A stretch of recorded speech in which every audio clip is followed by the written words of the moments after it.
sur une thématique autour des villes précurseurs sur des propositions art et petite enfance.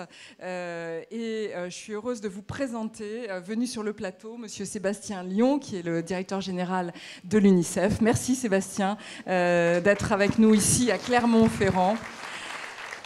Faut-il encore le présenter? À ses côtés, Monsieur Philippe Bouellet, qui est effectivement adjoint au maire, ici chargé entre autres de la vie associative à Clermont. Et je crois que ça vous parle au cœur, cette histoire d'art comme langage universel pour ouvrir sur la vie et permettre à tout le monde de prendre le train de l'art, si j'ose dire, et de la citoyenneté.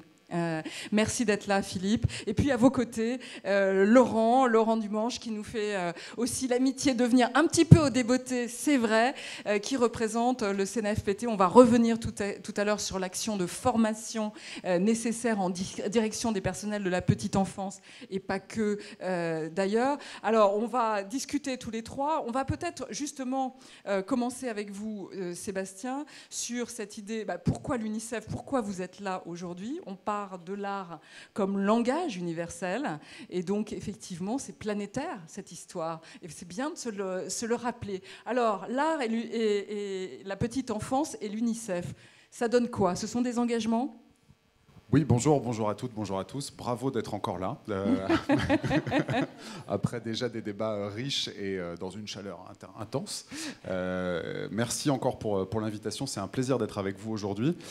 Effectivement, la première question, c'est pourquoi on est là. Oui. Vous connaissez toutes et tous sans doute l'UNICEF, nos engagements et nos missions à l'international. On travaille dans 190 pays dans le monde.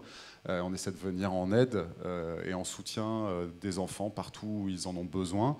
Alors, on nous connaît plus pour nos programmes de vaccination ou nos travaux dans le domaine de l'éducation ou de la lutte contre la malnutrition. J'ai entendu tout à l'heure un terme de malnutrition culturelle. Alors tout de suite, je me suis dit, oh là, parce que moi, la malnutrition, pour moi, c'est au sens alimentaire, quoi. Donc, c'est vrai que la malnutrition culturelle, je ne connaissais pas. Et puis, je me suis dit, tiens, c'est intéressant, parce que en fait, quand on monte des programmes à l'UNICEF, eh ben, tout de suite, on est un peu dans le cœur du sujet de celui qui nous occupe aujourd'hui. Alors ça peut paraître un peu bizarre quand je vous le dis comme ça, mais j'étais en Turquie il n'y a pas très longtemps. Je suis allé visiter une petite ville qui s'appelle Kilis. Kilis, c'est à la frontière syrienne. C'est une ville qui, avant la guerre, faisait 100 000 habitants. Ville moyenne. Aujourd'hui, il y a 280 000 habitants. Parce qu'il y a 180 000 réfugiés syriens qui sont arrivés sur place. Vous imaginez l'impact que ça a sur l'accès à l'hôpital, sur les écoles, etc., etc.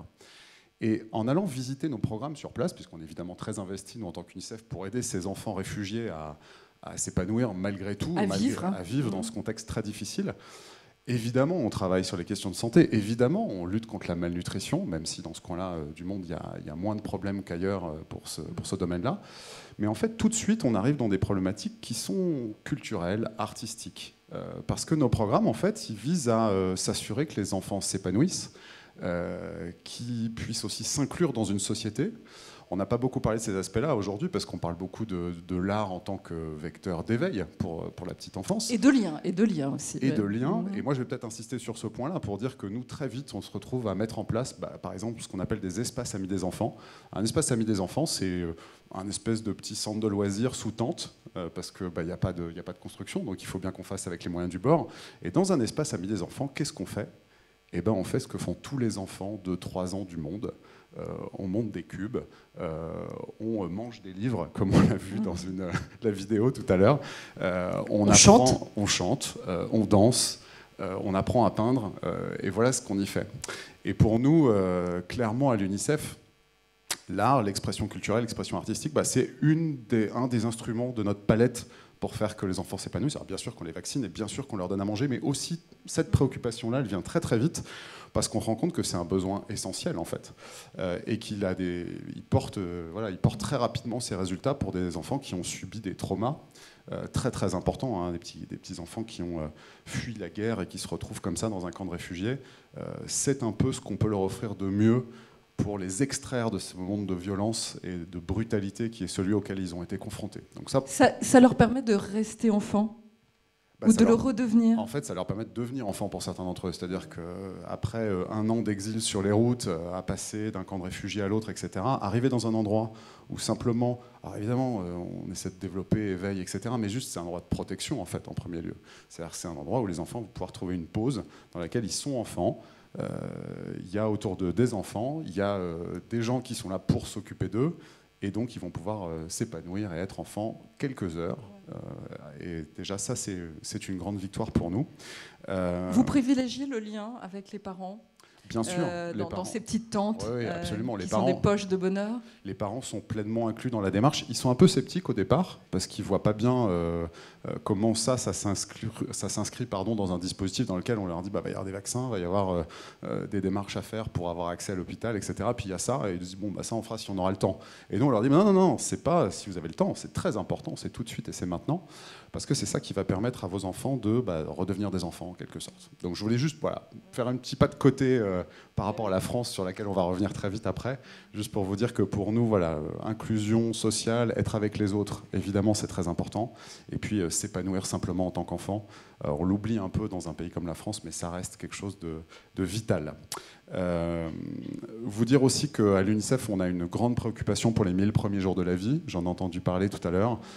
On a une campagne, nous, pour les enfants de 0 à 3 ans, donc en gros les 1000 premiers jours de la vie, qui s'appelle Eat, Play, Love. Donc manger, jouer, aimer. Qui est une campagne qu'on décline partout dans le monde, parce que c'est vrai qu'en France, ce slogan, il a l'air un peu naturel, mais il y a beaucoup de pays où, malheureusement, il y a encore beaucoup de travail à faire là-dessus. Et j'en profite parce que je sais qu'il y a beaucoup de professionnels de la petite enfance ici, et j'en profite pour vous adresser un grand bravo qui vient de la part de mes collègues de l'UNICEF à l'international, parce que chaque fois que je me promène, moi, dans un pays, mes collègues me disent « mais il paraît qu'en France, vous avez des gens dont c'est le métier de s'occuper des enfants de 0 à 3 ans ». Alors je leur dis « mais oui !» Et puis on en est plutôt fiers parce qu'ils font du super travail. Donc bravo à vous toutes et à vous tous qui faites ce travail-là. On peut les applaudir. Et je peux vous dire que vous avez un métier d'avenir. Parce que quand je vois le nombre de pays où ce travail n'existe pas encore, on parle souvent de les métiers qui existent, qu'on ne connaît pas et qui existeront dans 15 ans. Le métier de professionnel de la petite enfance, je connais des centaines de pays où ça n'existe pas encore. Donc vous faites un métier d'avenir. Bravo. Je reviens sur la France, encore une fois pour remercier Clermont-Ferrand pour l'invitation. Féliciter Clermont-Ferrand qui a obtenu brillamment le titre de Ville amie des enfants, je ne sais pas si vous le saviez. Le titre de Ville amie des enfants, c'est un titre que nous, l'UNICEF, on décerne aux villes avec qui on établit un partenariat et qu'on veut mettre en valeur parce qu'on pense que c'est des villes qui font des choses formidables pour les enfants. Alors ça peut être dans des domaines très différents, hein. Évidemment, art et culture en font partie, et puis on va en parler plus avant tout à l'heure, mais dans le domaine, je sais pas, de l'accès aux services de base, dans le domaine de la sécurité à la sortie des écoles, dans le domaine de l'accès à des places en crèche, etc. etc., etc. Donc, Sébastien, qu'est-ce que ça veut dire partenariat concrètement? C'est quoi? Ces villes, on en a 245 en France aujourd'hui. Donc il y a à peu près 13 millions de Français qui vivent dans une ville amie des enfants. On en est très fiers. Très pratiquement, ça veut dire qu'on monte en fait avec ces villes des projets très concrets en fait. Donc on accompagne un certain nombre de villes qui se disent tiens, j'aimerais bien faire ça avec l'UNICEF. On le fait parce qu'on est présent localement aussi. Donc j'en profite pour passer un salut amical aux bénévoles de Clermont-Ferrand et Jacques notamment, le président qui est dans la salle. Ils sont dans la salle? Oui, absolument. Jacques, je sais pas où tu es, puis je vois rien du tout, mais en tout cas salut. Oui, si, ça y est. N'hésitez pas à aller Bravo. le voir. Donc des projets concrets avec des bénévoles sur le terrain, dans le contexte scolaire ou périscolaire. Donc ça peut se faire au sein de l'école. Via des séances de sensibilisation aux droits de l'enfant, par exemple. C'est des choses qu'on fait beaucoup. Et puis des projets très concrets, je voudrais juste vous en citer deux. Un projet qu'on fait avec notre réseau des Villes Amies des enfants, c'est une grande consultation nationale des 6 à 18 ans. Donc on n'est pas sur les 0-6 ans, on est sur les 6-18. C'est un exemple un peu à côté du sujet d'aujourd'hui. Pour vous dire que cette consultation, en fait, on interroge des enfants sur leur vie. Avec des questions à hauteur d'enfant. C'est-à-dire qu'on ne leur pose pas des grandes questions sur le foyer socio-économique de leurs parents, parce qu'on n'est pas l'INSEE, on est l'UNICEF. Et donc on leur pose des questions très pratiques sur leur vie. T'as combien de paires de chaussures? 1, 2, 3, plus. Est-ce que tu pars en vacances? Oui, non. Est-ce que tu as déjà touché un instrument de musique? Oui, non. Voilà, c'est ce genre de questions qu'on pose. Il y en a pas mal, il y en a 150 des questions. Donc ça se fait dans le cadre de séances pédagogiques avec des écoles ou avec des centres de loisirs. Et dans quel but? et dans le but d'interroger les enfants pour savoir ce qu'ils pensent de leur vie. En fait, les entendre, leur donner la parole. Leur donner la parole. On est l'UNICEF, on est là pour s'occuper des enfants, mais aussi leur donner la parole. C'est aussi un droit fondamental de l'enfant de pouvoir participer. Et c'est vrai qu'aujourd'hui, il y a très peu de données, de statistiques publiques sur les enfants. Ça n'existe pas vraiment. En France, on est champion de la statistique, on a beaucoup de choses. On a l'INSEE qui est formidable, mais l'INSEE, elle a des infos sur la démographie, sur les familles, sur les parents, beaucoup, mais assez peu sur les enfants. Donc ça nous permet d'interroger beaucoup d'enfants. Donc l'année dernière, on a fait cette consultation, on a eu 26 000 enfants qui ont répondu. Donc on a un échantillon très très large. Et ça nous permet d'en tirer des enseignements hyper intéressants. Par exemple, l'année dernière, on avait travaillé sur les inégalités de genre entre filles et garçons. À partir de quel âge ça commence à exister, et puis quelle forme ça prend au fur et à mesure qu'on avance en âge. Et en fait, on se rend compte que dès 7-8 ans, les enfants commencent à avoir, les garçons et les filles, et surtout les filles d'ailleurs, commencent à avoir un regard très aiguisé sur « mais je peux pas parce que je suis une fille », ou alors « je peux pas parce que je suis un garçon », ou alors « j'aimerais bien, mais comme c'est plutôt un garçon qui devrait faire ça, je le fais pas non plus ». Et donc, on arrive comme ça à en tirer des enseignements très intéressants. Et ça débouche très pratiquement sur un travail qu'on est en train de faire avec quelques villes, qui est un travail sur les cours de récréation. On s'est rendu compte que la cour de récréation était un endroit où la ségrégation entre garçons et filles prenait toute sa puissance, j'ai envie de dire, notamment parce que les garçons occupent 90% de la cour de récréation en jouant au ballon et les filles sont les 10% autour en train de discuter. En train de discuter, voilà, etc. Et on s'est rendu compte, en fait, en parlant aux enfants, qu'ils ne sont pas très contents de ça. En fait, si on pouvait changer 2 ou 3 petits trucs, peut-être que ça changerait. Et donc, on est en train de travailler sur un projet très concret avec quelques villes pour changer comment est organisée spatialement la cour de récréation. Wow. Donc on vous dira comment ça se passe. Si à Clermont, vous voulez casser la dalle en béton avec le terrain de foot traditionnel pour mettre, je sais pas, des arbres et puis d'autres choses. En tout cas, les quelques expérimentations pilotes qu'on a faites, elles nous prouvent que quand on donne la possibilité de le faire, ça change tout de suite. Donc il y a des bonnes choses à prendre de ce type de consultation. Et puis pour faire le lien avec l'art et la culture, vous dire qu'on a institué il y a 3 ans un prix de littérature jeunesse, où on demande, et les enfants sont le jury. Donc le prix est en cours, donc si vous voulez participer avec vos enfants ou dans vos structures d'accueil d'enfants, n'hésitez pas à le faire. Il y a toutes les infos sur notre site internet sur unicef.fr. Et donc c'est un prix de littérature par catégorie, donc il y a les 3-5 ans, les 6-8 ans, et les enfants en fait votent pour leur livre préféré dans la catégorie dans laquelle ils sont. Et c'est un super moment parce qu'après on fait une grande cérémonie où les enfants sont invités à dire « moi j'ai préféré ce livre-là parce qu'il est mieux », etc. Ils discutent avec l'auteur, il y a une rencontre. Exactement, on organise tout ça et ça donne lieu à un grand échange et puis ça développe aussi l'envie de lire, l'envie d'aller vers la littérature, ce qui est un point très intéressant. Et puis pour conclure, juste peux pas être trop long non plus, vous dire que cette année c'est le 30e anniversaire de la Convention internationale des droits de l'enfant, comme vous le savez sans doute. Cette convention internationale, elle a donc été signée par la France en 1989. Et en venant à Clermont-Ferrand, je la relisais, comme je la relis tous les matins, évidemment, je suis le directeur de l'UNICEF, donc je relis la Convention tous les matins. Il y a l'article 31 qui dit, texto, que voilà, les États qui ont signé la Convention s'engagent à donner accès à la vie culturelle et artistique à tous les enfants et mettent en œuvre les moyens pour le faire. Et je crois que c'est ce qu'on est en train d'essayer de faire tous ensemble aujourd'hui, avec des exemples précurseurs comme Clermont. Moi, j'ai été très impressionné par ce que j'ai vu ce matin. La visite de 1000 formes. De 1000 formes. Pas 1000 bornes. Non, pas 1000 bornes. 1000 formes. Mais c'est vrai que bon.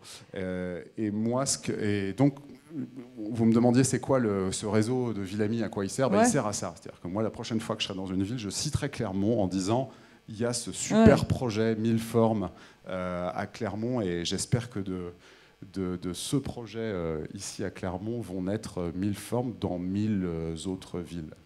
Voilà. Et on a besoin, vous savez, future capitale européenne 2028. N'oublions pas le cap. Merci Sébastien de nous avoir éclairés. Vous travaillez ensemble, Philippe ? Vous travaillez ? En tout cas, oui, c'est à vous. Oui, d'accord. C'est à moi. Merci de me réveiller. Non, la ville de Clermont-Ferrand, mais d'abord parce que c'est un travail collectif et je voudrais saluer Cécile Audet, j'en dirai quelques mots tout à l'heure, qui justement travaille, elle, en tant qu'adjointe à l'enfance et la petite enfance, très précisément avec l'UNICEF et justement a en projet de restructurer un certain nombre de cours d'école. On en a besoin, surtout quand on sait que la chaleur, la canicule est de plus en plus présente. Dire juste quelques mots, parce qu'évidemment, on travaille avec l'UNICEF, mais justement, ça me permet de rebondir. C'est-à-dire que ne pas croire que Milform est née de rien. Elle est née à la fois d'une intuition, et Olivier Bianchis, tout à l'heure, a parfaitement résumé la genèse de Milform et de ce centre d'initiation à l'art.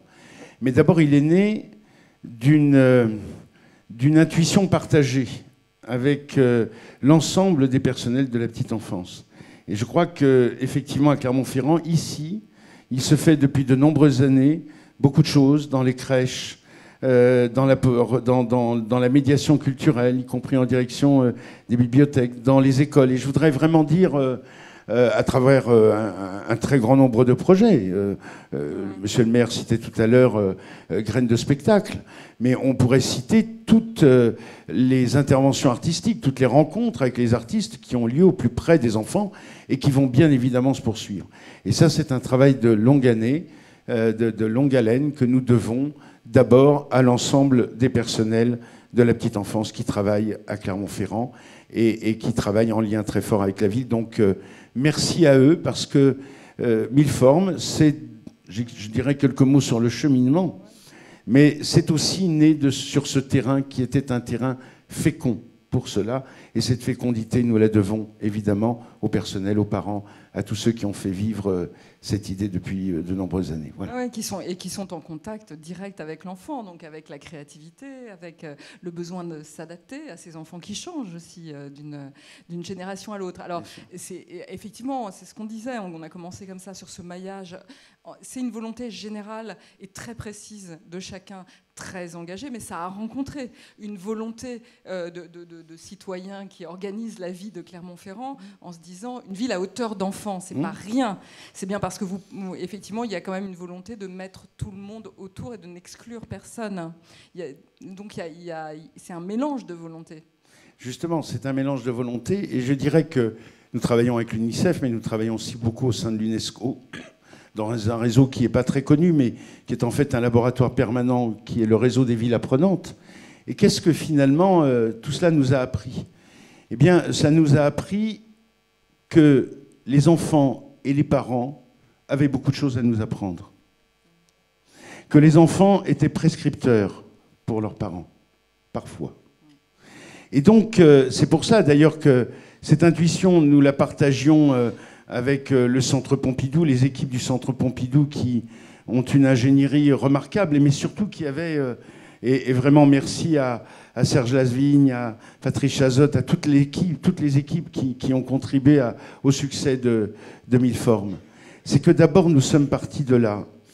Et nous sommes partis, monsieur le maire le rappelait tout à l'heure, d'une première, j'aime pas le mot expérimentation, parce qu'en fait, les enfants ne sont pas des cobayes, mais d'une première rencontre, voilà, qui s'est déroulée pendant plusieurs jours, et au cours de laquelle 8000 parents, enfants, ont participé pleinement. Et donc, nous nous sommes contentés de regarder, d'écouter, d'apprendre. D'abord, juste une chose, un grand bonheur à ce moment-là, qui ne fait que se poursuivre, c'est que notre crainte, c'était précisément de créer un lieu en centre-ville où finalement seuls les enfants du centre-ville, parce qu'il existe encore des discriminations spatiales fortes partout en France, même si à Clermont, je crois qu'elles sont moins fortes qu'ailleurs, mais elles existent néanmoins. Eh bien, de voir que les enfants, nous ne demandions juste qu'une chose avec les équipes du Centre Pompidou, où habitez-vous ? Et lorsque nous avons fait... nous avons collecté l'ensemble des données, que nous en avons fait l'analyse, nous sommes aperçus que, pas tout à fait, mais quand même très près, cela correspondait à la démographie de la ville, à la démographie des écoles et de toute la ville. Et ça, je crois que c'est un très beau succès. Tout à l'heure, on interrogeait une dame qui parlait à ses enfants dans une langue que nous ne comprenions pas. De quelle langue parlez-vous ? Elle disait albanais. Voilà. Toute la ville, au fond, participe au succès de Milform, tous les parents, tous les enfants. Et ça, c'est de faire un lieu d'inclusion pour tous. C'était vraiment ce qui était nécessaire, notamment dans une société où l'on avait souvent dit que l'art contemporain, c'était pas fait pour tout le monde, au fond. Donc voilà le cheminement que nous avons construit. D'ailleurs, nous continuons ce cheminement. Ce que vous avez vu aujourd'hui, nous regardons avec les équipes du Centre Pompidou comment les enfants réagissent, interagissent avec les artistes, comment ils se muent dans l'espace. Nous avons compris qu'il y avait des problèmes d'acoustique, par exemple, ce matin, que nous avions peut-être un peu sous-estimés. Non, mais voilà. Et nous allons, dans le cadre des travaux, tenir compte de tout ça. Au fond, le parquet va changer. Nous ne sommes pas partis d'un projet construit. Ouais. Nous sommes partis d'un projet que nous avons voulu co-construire avec les parents et aussi, bien évidemment, en écoutant l'ensemble des professionnels qui sont nombreux, de toute la pluridisciplinarité, de tous les regards des animateurs. Et je voudrais dire, au fond, c'est un grand projet d'éducation populaire avec un nouvel outil pour l'éducation populaire. Et évidemment, remercier le service de la direction de l'animation et de la vie associative, parce que ça dit beaucoup quand il y a 2000 associations à Clermont-Ferrand. Deux derniers points, Philippe. D'abord, on parlait du maillage, on a parlé de l'UNICEF, aussi du Centre Georges Pompidou. Ce besoin d'échange avec le Centre Georges Pompidou, il s'est imposé, vous êtes reniflé, vous avez appris à vous connaître. C'était une évidence ou vous auriez pu faire sans ? D'abord, la première des choses, c'est que je vais vous dire une chose, parce qu'il faut bien avouer que lorsque le maire a dit « je souhaite qu'il y ait un centre d'initiation à l'art pour les plus petits », correspondait au fond à une nécessité dans notre ville, qui correspondait d'ailleurs à l'ensemble du projet politique de la ville, qui était la ville à hauteur d'enfant, vous l'avez rappelé. Je vais vous dire très honnêtement, on ne savait pas faire. Voilà. Et il se trouve qu'au Centre Pompidou, qui se posait exactement les mêmes questions, qui avait en même temps travaillé, vous savez, la première grande exposition, moi j'étais adolescent, je l'avais visitée à l'époque, c'était La ville et l'enfant, et reprenez le catalogue pour ceux qui le retrouveront, c'est un collecteur, vous y verrez que nombre d'interrogations auxquelles nous répondons aujourd'hui étaient déjà posées à la fin des années 70. Mais au Centre Pompidou, on dit, mais nous, on veut faire, mais on ne sait pas forcément faire un centre comme Milleformes. Et c'est ça la force du partenariat public-public. Ouais. C'est pas des gens, c'est pas un prestataire, le Centre Pompidou. C'est un partenaire où nous inventons ensemble. Et évidemment qu'à partir du moment où nous avions cette même volonté, ce même désir, au fond peut-être plus le mot désir, il a été partagé entre les équipes du Centre Pompidou et les équipes de la ville. Mais un vrai partage, une vraie intelligence collective. Le mot a été donné tout à l'heure. Pas quelque chose de descendant. C'est un partage. C'est quelque chose qui s'est co-construit. Et ce qui fait d'ailleurs que les relations que nous avons tissées sont humainement, en termes de chaleureuses, d'intelligence, mais ce sont des relations de vrais partenaires, presque d'amis. Vous parliez d'amis des enfants. Nous avions nous défendions au fond ensemble le même objectif. Et c'est ça qui est beau, et c'est ce qui fait qu'au départ, nous étions dit on va travailler ensemble, on va s'associer. Et aujourd'hui, nous sommes partis maintenant pour de nombreuses années, puisque la convention signée entre la ville et le Centre Pompidou, c'est de travailler ensemble pour 6 ans. Et 6 ans, vous savez, en termes de convention, c'est long, ça veut dire qu'il y a un vrai désir collectif de continuer à Clermont-Ferrand. Et peut-être de dire, avec l'aide de l'UNICEF, de l'UNESCO, évidemment du Centre Pompidou, et je vois Patrice Chazotte qui y pense beaucoup, c'est-à-dire de dire, au fond, nous sommes en train de construire un modèle qui devra évidemment s'adapter aux histoires de territoires dans lesquels il y aura le même désir que nous. Comme quoi, la créativité, le partage, le collectif, et tout ça réuni autour des enfants et des parents, ça donne quelque chose d'assez impressionnant. Vu de l'extérieur, je vous le dis avec le cœur. Merci. Pour eux et pour eux tous. Voilà. Ouais, bravo. À vos côtés, Laurent Dumanche, vous représentez le CNFPT, la partie Auvergne, région Auvergne. Alors, Vous êtes là parce qu'on va parler de formation, évidemment. Et on va parler aussi donc d'argent, hein, parce que tout ça, il y a de l'argent et la question des pépettes a été soulevée tout à l'heure. Alors, votre engagement, comment ça fonctionne et qu'est-ce que vous proposez de particulier pour aller dans le sens des petits et de l'art ? Bonjour. Dans un premier temps, je tiens à excuser le président des Lougas, hein, qui aurait fortement souhaité être là, mais son emploi du temps ne lui permettait pas. Et puis Laurent Trijoulet, son directeur de cabinet, qui a eu quelques déboires aujourd'hui. Donc je le remplace bien volontiers. C'est avec plaisir que je suis avec vous aujourd'hui, parce qu'il se trouve que j'ai effectivement pris mes fonctions en Auvergne il y a tout juste un an. Et que très très rapidement, avec la ville de Clermont-Ferrand, nous sommes rentrés en contact sur ce beau projet, hein, qu'on appelait encore le Centre d'initiation à l'art, qui est devenu 1000 formes. Il s'est agi notamment de construire avec la ville de Clermont-Ferrand un partenariat. Voilà, et c'est dans ce cadre que le CNFPT est présent, et il y a de multiples raisons. Très rapidement, déjà parce que le CNFPT, c'est un établissement public national. Donc il a un rayonnement national.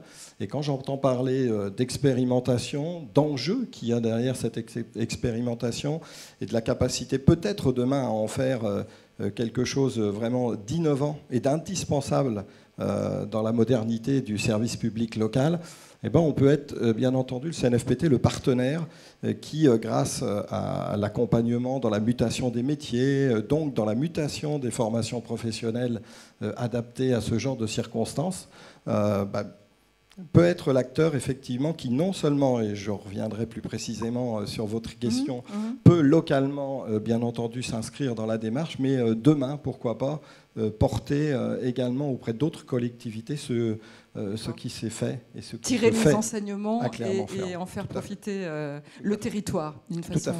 Alors, qu'est-ce qui a évolué en matière de formation sur ce sujet-là ?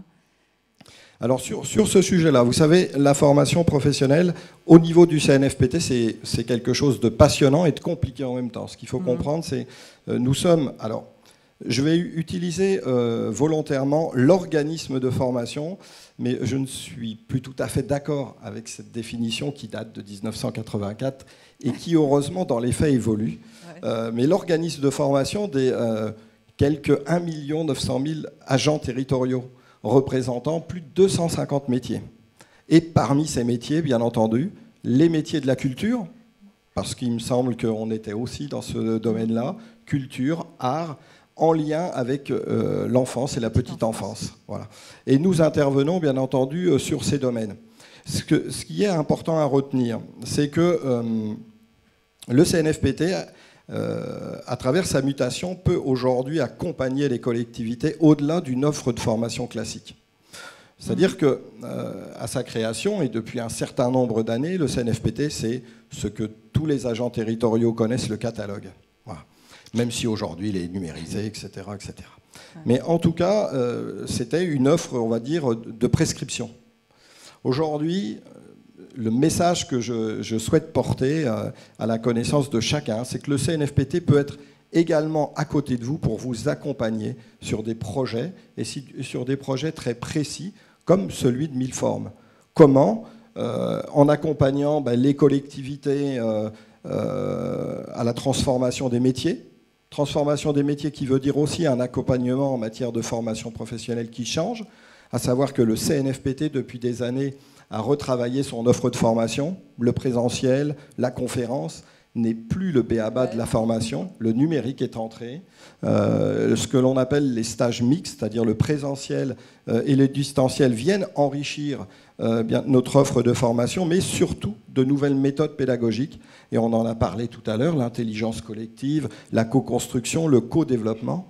Et d'ailleurs, nous sommes cette semaine en plein dans la semaine de l'innovation publique, puisque les universités de l'innovation publique ouvrent demain sur 13 sites sur toute la France.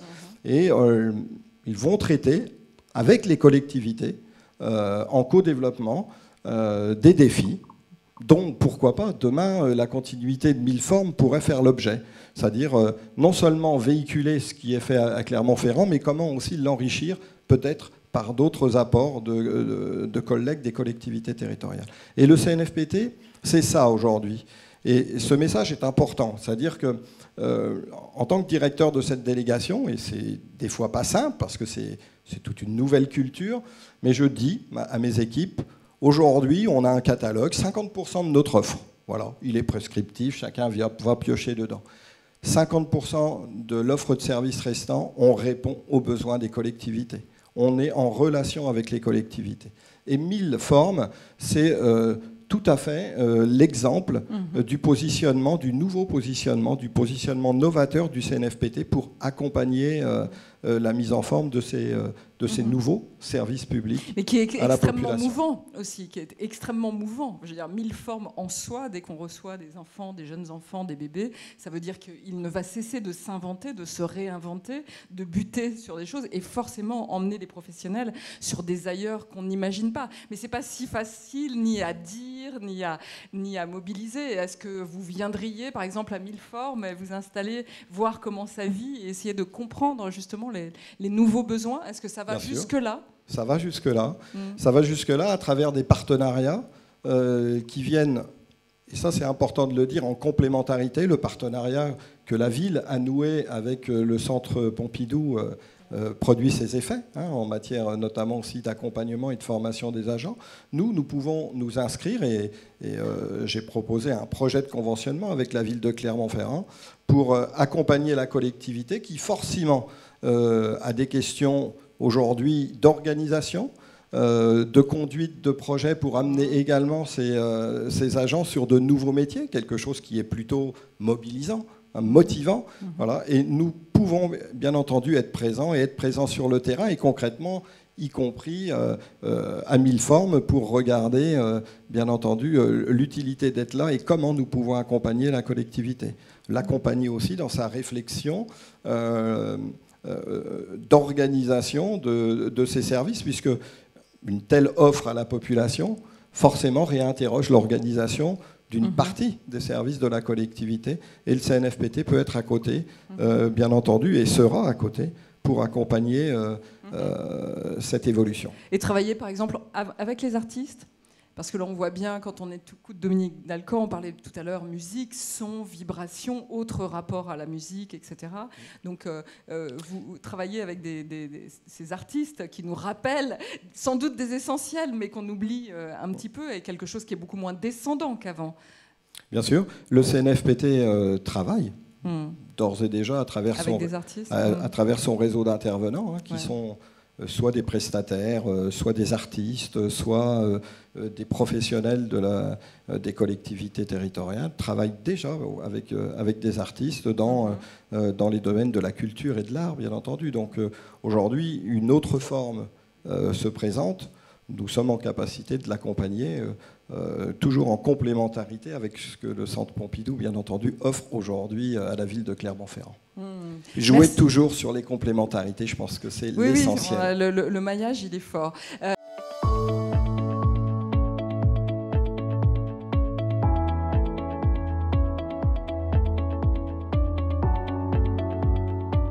Très rapidement, les partenariats se construisent forcément au regard de l'intérêt et de l'intérêt local et de l'intérêt général. Bien sûr, un réseau, j'entends votre mot réseau, pour moi un réseau ça vit. Un réseau ce n'est pas que, je dirais, une réunion d'initiés, il faut que ça aille au-delà, il faut que ça vive, que ce soit partagé et que ça s'ouvre. Voilà. Donc bien entendu, je ne peux pas répondre au cas d'espèce, mais en tout cas, il y a des possibilités, bien entendu, de travailler avec des troupes de spectacle ou autres. Vous êtes ouvert. Voilà. Après, voilà, c'est des partenariats qu'il faut construire. Voilà. Bon, il y a un cheminement. Ok. On a répondu à toutes vos interrogations. Bon, c'est vrai qu'ici, vous vivez la ville à hauteur d'enfant, donc tous les jours. Donc je pense que et je pense que là, la force qu'on a vécue aujourd'hui avec tous ces partenaires qui étaient présents, je pense que ça en dit long déjà. Je voulais vous remercier tous les trois pour ces enseignements supplémentaires. Et puis voilà, il faut s'aimer, continuer d'essaimer sur ce beau sujet.